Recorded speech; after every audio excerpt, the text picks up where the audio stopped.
किसी ने बड़ी कमाल की बात कही है। इंसान मंजिल बदल देता है रुकावटों को देखकर, और मंजिल इंसान बदल देती है उनके इरादों को देखकर।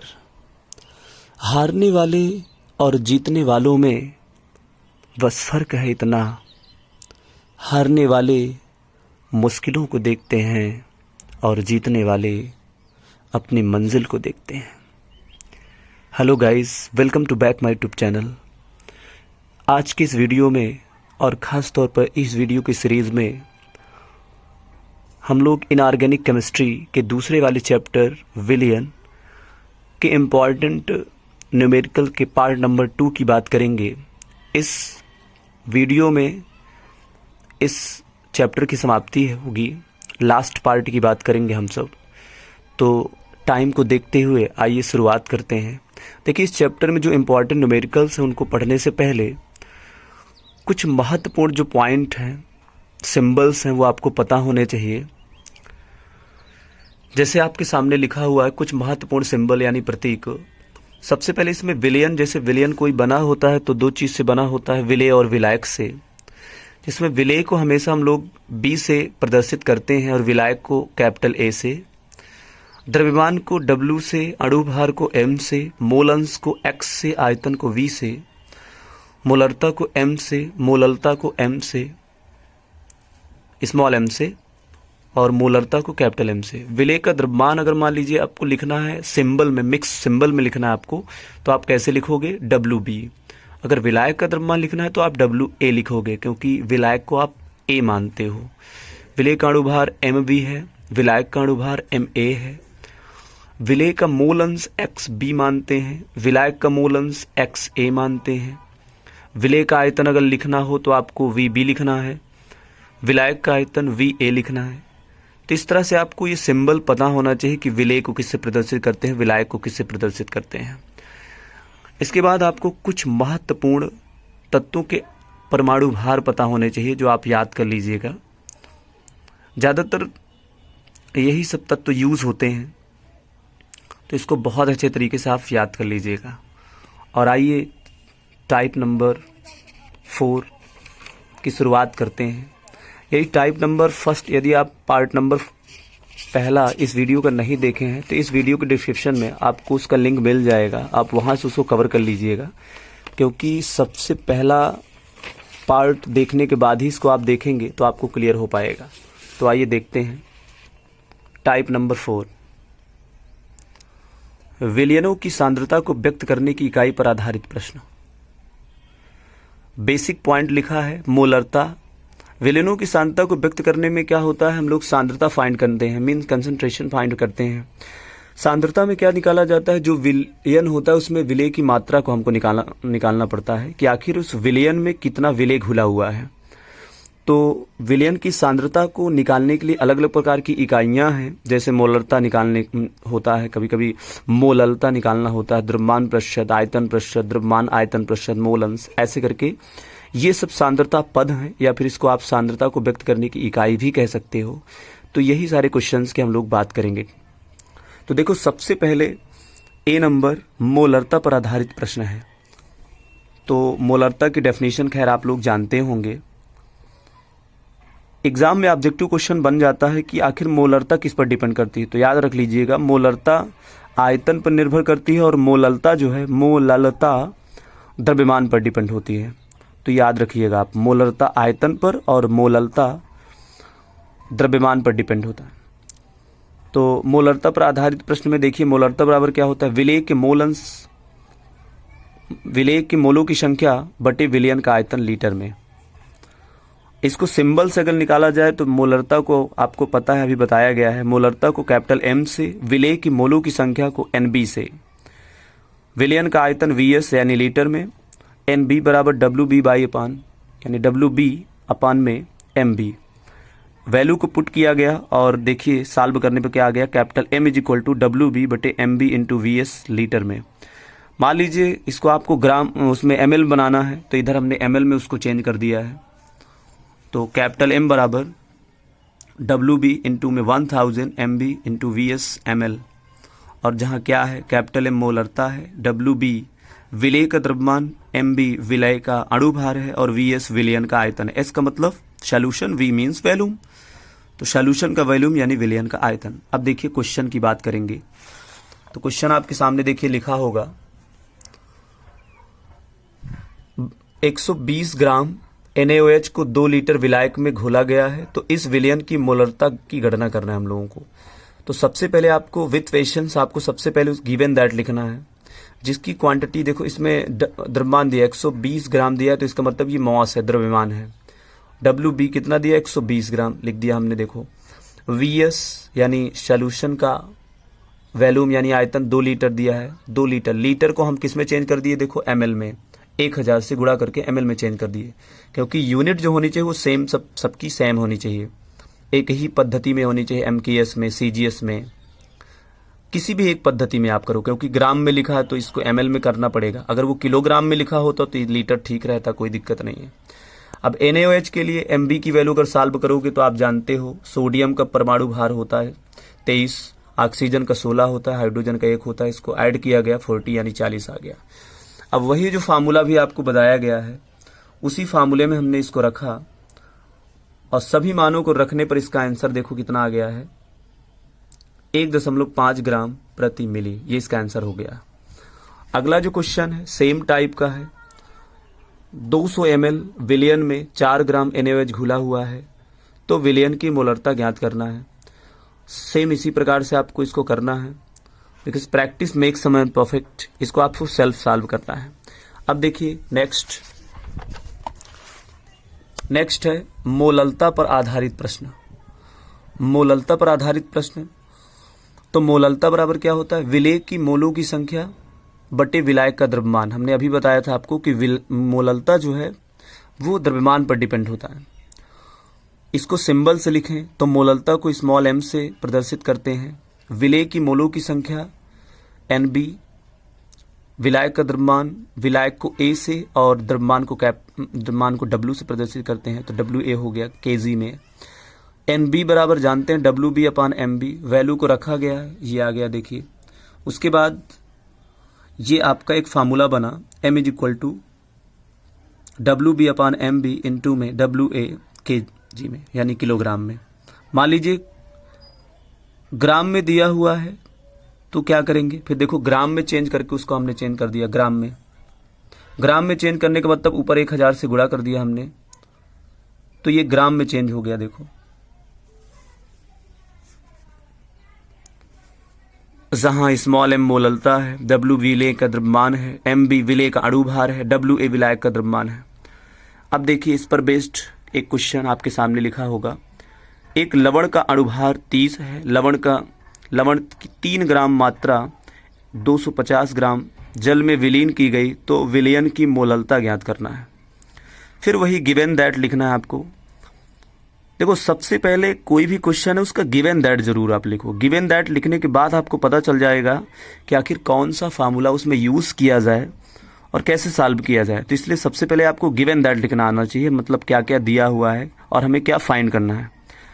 तो देखिए वही सेम टाइप से किया गया है, फार्मूला चेंज हो गया है बस। फार्मूला देखिए जो भी आपको फार्मूला बताया गया है ये वाला, इसी फार्मूले को हमने यूज़ किया है यहाँ पास। ये फार्मूले को यूज़ करने के बाद सभी मानों को रख दिया गया और एट लास्ट इसका आंसर आ गया 0.4 मोल प्रति ग्राम। नेक्स्ट इसका भी एक होमवर्क है आपके लिए। देखिए लिखा होगा 18 ग्राम NaOH को 100 ग्राम जल में विलीन किया गया है, तो विलयन की मोललता फाइंड करना है। इसको सभी विद्यार्थी स्वयं सॉल्व करें। द्रव्यमान प्रतिशत पर आधारित प्रश्न देखिए, C नंबर द्रव्यमान प्रतिशत पर आधारित प्रश्न है। द्रव्यमान प्रतिशत बराबर विलेय का द्रव्यमान बटे विलयन का द्रव्यमान होता है। तो इसको सिंबल से लिखा जाए तो सिंबल से लिखने पर द्रव्यमान प्रतिशत बराबर क्या आया, WB अपान विलयन का द्रव्यमान, यानी विलयन के द्रव्यमान में दोनों का द्रव्यमान होगा, विलायक का भी और विलेय का भी, इसीलिए WA + WB हो गया। देखिए तो ये सिंबल वाला आप सूत्र याद रखिएगा। इस पर बेस्ड एक क्वेश्चन आपके सामने लिखा होगा। क्वेश्चन देखिए, जैसे 20 ग्राम शर्करा को 80 ग्राम जल में घोला गया है, तो शर्करा का द्रव्यमान प्रतिशत फाइंड करना है हम लोगों को। द्रव्यमान प्रतिशत निकालना, इसका मतलब वही अभी आपको जो फार्मूला बताया गया है, W/W percentage equal to WB अपान में WA प्लस WB। इसी फार्मूले में ये सारे मानों को रखा गया और इसका आंसर आपके सामने देखिए लिखा होगा 20%। नेक्स्ट देखा जाए तो सेम टाइप का फार्मूला यूज होगा। 5 ग्राम NaCl को 45 ग्राम जल में घोला गया है, तो NaCl का द्रव्यमान प्रतिशत निकालना है। सभी विद्यार्थी इसको स्वयं सॉल्व करेंगे। अब देखिए डी नंबर, आयतन प्रतिशत पर आधारित प्रश्न क्या होगा। आयतन प्रतिशत बराबर विलेय का आयतन बटे विलयन का आयतन ml में इंटू में 100। इसको सिंबल वाइज अगर लिखेंगे तो सिंबल वाइज इसका फार्मूला क्या बनेगा, V/V percentage equal to VB। B means विलेय का आयतन ml into VA plus VB ml में इंटू 100। इस फार्मूले को आपको याद रखना पड़ेगा। फिर उसके बाद क्वेश्चंस की अगर बात करें तो क्वेश्चन इसके सामने देखिए लिखा होगा 40 ml एथेनॉल 160 ml जल में घुला है, तो एथेनॉल का आयतन प्रतिशत निकालना है। सबसे पहले गिवन दैट लिखेंगे, जो दिया है देखो उसको लिख दिया गया, और इस जो ऊपर फार्मूला आपको अभी बताया गया है सेम उसी फार्मूले में इसको रखा गया, और इसका आंसर देखिए आपके सामने लिखा होगा 20%। इसका भी आंसर आ गया है। इसी टाइप का एक होमवर्क आपको दिया गया, देखिए ये इसको आपको सेल्फ सॉल्व करना है। 20 ml NaCl 200 ml जल में घुला हुआ है, तो NaCl का आयतन फाइंड करना, आयतन प्रतिशत फाइंड करना है। तो सभी प्रिय विद्यार्थी इस प्रश्न को स्वयं हल करेंगे। फिर देखिए ई नंबर क्या लिखा हुआ है, द्रव्यमान आयतन प्रतिशत पर आधारित प्रश्न भी पूछ लिया जाता है। तो द्रव्यमान आयतन प्रतिशत बराबर क्या होता है, आपके सामने फार्मूला लिखा हुआ है WB अपान में VS ml में, और जो आपका विलेय का द्रव्यमान होगा वो ग्राम में होगा। तो देखिए फार्मूला आपके सामने लिखा हुआ है, सॉरी फार्मूला तो लिखा है, क्वेश्चन आपके सामने देखिए आ गया है। 20 ग्राम शर्करा को जल में घोलकर 250 ml विलयन बनाया गया है, तो विलयन का द्रव्यमान आयतन प्रतिशत फाइंड करना है। सबसे पहले गिवन दैट लिखेंगे। गिवन दैट लिखने के बाद आपको खुद ही पता चल गया होगा कि कैसे इसको यूज करेंगे। फार्मूला जो आपको अभी बताया गया उसी फार्मूले में हमने रखा, और इसका आंसर आ गया 8%। नेक्स्ट देखिए, इसका भी एक होमवर्क है आपके लिए। 10 ग्राम यूरिया को जल में घोलकर कुल आयतन 500 ml किया गया, तो विलयन का आयतन प्रतिशत ज्ञात करना है। सेम टाइप का है जैसे पीछे अभी बताया गया है, उसी टाइप से इसको आप लगाएंगे। नेक्स्ट है F नंबर, मोल अंश, जिसको मोल प्रभाज भी कहा जाता है, पर आधारित प्रश्न पूछा जाता है। ये इंपॉर्टेंट है, अक्सर इसके आने के चांसेस ज़्यादा से ज़्यादा रहते हैं। 2-2 नंबर का आता है ये सब, इस पर बेस्ड क्वेश्चन आता है। तो देखिए इसमें लिखा होगा मोल अंश बराबर किसी घटक के मोलों की संख्या बटे विलयन उपस्थित कुल घटक के मोलों की संख्या का योग है, योग। ठीक है, x बराबर small n upon capital N, यानी जिस किसी घटक का हमें मोल अंश निकालना होता है, ऊपर क्या करते हैं, सबसे पहले उसी के मोलों की संख्या लिखते हैं, फिर नीचे कोई विलयन जिस घटकों से अर्थात जिस पदार्थ से मिलकर बना है उन सब के मोलों की संख्याओं का योग करते हैं। जैसे विलेय का मोल अंश अगर लिखने का सिस्टम आपको समझना है तो देखो, विलेय का मोल अंश, विलेय का निकालना है तो ऊपर क्या रखेंगे, विलेय की मोलों की संख्या रखेंगे। अब चूंकि विलयन विलायक से और विलेय दोनों से मिला होता है, तो विलेय का मोल अंश बराबर जैसे निकाला गया विलेय की मोलों की संख्या बटे विलेय की मोलों की संख्या प्लस विलायक की मोलों की संख्या। ठीक इसी प्रकार से अगर विलायक का मोल अंश निकालना है तो विलायक का मोल अंश बराबर विलायक की मोलों की संख्या और बटे विलेय की मोलों की संख्या प्लस विलायक की मोलों की संख्या। इसको हमने सिंबल से अब ले लिया है, प्रतीक टाइप हम लिख दिए उसी को जो अभी ऊपर बताएं आपको। एक क्वेश्चन देखिए इस पर बेस्ड, और इसको आप पेशेंस के साथ स्वयं थोड़ा समझने का प्रयास करिएगा तो समझ में आएगा। एक विलयन 54 ग्राम जल 64 ग्राम CH3OH यानी मेथिल अल्कोहल को मिलाकर बनाया गया है, तो विलयन में प्रत्येक अवयव के मोल अंश की गणना फाइंड करना हमको, यानी गणना करना है। जल व CH3OH का अणुभार देखो दिया हुआ है 18 और 32। तो सबसे पहले गिवन दैट लिखेंगे। गिवन दैट लिखने के बाद देखिए जो दिया है उसको हमने लिख दिया है। 54 ग्राम जल का द्रव्यमान है तो देखो हमने WH2O लिख दिया है। द्रव्यमान को W से प्रदर्शित करते हैं तो WH2O। 64 ग्राम CH3OH का द्रव्यमान है, तो देखो 64 ग्राम मतलब WCH3OH 64 ग्राम लिख दिया गया है। फिर MH2O 18, फिर MCH3OH 32 दिया है। XH2 हमें फाइंड करना है, मीन्स मोल अंश फाइंड करना है, तो X से प्रदर्शित करते हैं मोल अंश को। जल का निकालना है इसीलिए हमने XH2 लिख दिया है। इसका भी निकालना है CH3OH का, इसीलिए XCH3OH लिख दिया गया है। फिर देखिए फार्मूला लिख दिया हमने, जिसका मोल अंश निकालना हो सबसे पहले उसी के मोलों की संख्या ऊपर रखा जाता है। तो XH2O का निकालना है हमको, तो NH2O अपान में विलयन किन किन से मिलकर बना हुआ है, जल से और CH3OH से। तो दोनों की नीचे क्या किया जाता है, दोनों जो पदार्थ जिससे मिलकर बना हुआ विलयन उनके मोलों की संख्या का योग किया जाता है। तो हमने NH2O प्लस NCH3OH2 कर मतलब CH3OH कर दिया। देखो अब चूंकि हमको NH2O पता नहीं है तो पहले NH2O निकाल लेंगे। अब N बराबर होता है W/M, तो NH2O बराबर क्या हो जाएगा, WH2O अपान MH2O। तो WH2O की वैल्यू दी हुई है 54, MH2O 18 दिया है। देखो सॉल्व करने पर 3 आ गया। इसी प्रकार से NCH3OH निकाल लिया हमने, तो WCH3OH अपान MHCH3OH, इसको भी सॉल्व किया गया, 2 आ गया। अब इन सभी मानों को, ये जो समीकरण 1 माने थे मतलब जो सूत्र बनाए थे, उसी सूत्र में सभी मानों को रख दिया गया। देखो, और सभी मानों को रखने पर इसका देखिए आंसर कितना आ गया है। इसका आंसर पहले वाले मतलब जल का मोल अंश कितना आया, 0.6, और CH3OH का मोल अंश कितना आया, 0.4। इसको वीडियो को पॉज करके थोड़ा सा ट्राई कर लीजिएगा सेल्फ आप सब। नेक्स्ट इसी पर बेस देखिए क्वेश्चन अगला है। एक विलयन जिसमें यौगिक A के 72 ग्राम, B के 96 ग्राम, C के 92 ग्राम को मिलाकर विलयन बनाया गया है। तो विलयन के प्रत्येक घटक का मोल अंश हम लोगों को फाइंड करना है। सभी प्रिय विद्यार्थी इस प्रश्न को स्वयं हल करेंगे, क्योंकि इसी टाइप का पीछे अभी देखो बता दिया गया है। देखो कितना भी करवा दिया जाए, जब आप स्वयं प्रैक्टिस नहीं करोगे तो कोई भी परफेक्शन नहीं आएगा। फिर देखिए एडवांस में आपके सामने फार्मूला लिख दिया गया है। मोललता और मोलरता में संबंध का सूत्र, कभी कभी मोलरता दी होती है और मोललता ज्ञात करने के लिए बोलता है। तो मोललता और मोलरता में संबंध का सूत्र इसको याद कर लीजिएगा आप सब। 1/m = D अपॉन में कैपिटल M माइनस में MB अपॉन 1000। तो स्मॉल m तो आपको पता है मोललता है, कैपिटल M क्या है मोलरता है, D क्या है विलयन का घनत्व है, MB क्या है विलेय का अणुभार या फिर मोलर द्रव्यमान है। इस पर बेस्ड क्वेश्चन हम नहीं करवाए हैं, बस केवल सूत्र लिख दिए हैं बस। ये बहुत इंपॉर्टेंट फार्मूला है, इसको आप सेल्फ याद रखिएगा। मे भी क्वेश्चन पूछा जाता है तो आप कर सकते हो, नो प्रॉब्लम, कोई दिक्कत नहीं है। सेम इसी प्रकार से एक और फार्मूला है, मोललता और मोलंश में रिलेशन करके सूत्र कभी कभी न्यूमेरिकल्स पूछ लिया जाता है। तो इस फार्मूले को भी आप याद रखिएगा। XB क्या है, विलेय का मोलंश है।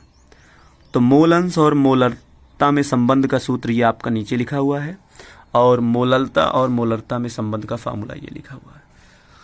इम्पॉर्टेंट है, न्यूमेरिकल्स के लिए बहुत ज़्यादा यूज़ होता है, तो इसको आप सेल्फ इसको लर्न कर लीजिएगा फार्मूला। तो जहाँ तक संभव था जितने भी टाइप बन सकते थे हमने इस टाइप को पूरा करवा दिया है। तो इतना ही लगभग आप जितने टाइप करवाए गए हैं इसको आप बहुत अच्छे तरीके से मैनेज कर लीजिएगा, मीन्स प्रैक्टिस कर लीजिएगा। प्रयास करेंगे इसके आगे वाला जो चैप्टर आपका इलेक्ट्रोकेमिस्ट्री है, वैद्युत रसायन, उस पर बेस्ड भी न्यूमेरिकल बनाया जाएगा। तो आज के वीडियो में बस इतना ही, मिलेंगे नेक्स्ट वीडियो में। और देखिए आपके सामने एक मोटिवेशनल लाइन लिखी होगी, कितना भी पकड़ लो फिसलता है ज़रूर, ये वक्त है साहब बदलता है ज़रूर। तो देखिए केवल लाइन पढ़ लेने से कुछ होने वाला नहीं है, कहीं ना कहीं वक्त को अगर पकड़ के चलोगे तो फिसलेगा तो है ही, लेकिन कहीं ना कहीं उसके साथ अपने आप को चेंज भी करते रहो, क्योंकि टाइम को कोई पकड़ थोड़ी पाता है। तो इसलिए कहीं ना कहीं टाइम को यूज़ करना सीखिए। फालतू में बैठ करके इधर उधर करते रहते हो तो क्या होगा, टाइम तो वेस्ट होता चला जाएगा, और बाद में पता चलता है कि वास्तव में पीछे जो हमने किया वो कितना ज़्यादा गड़बड़ था।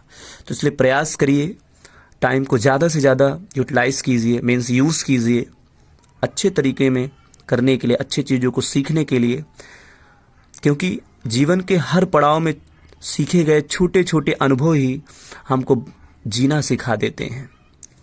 तो बस आज की वीडियो में इतना ही, मिलेंगे नेक्स्ट वीडियो में। Take care and good bye.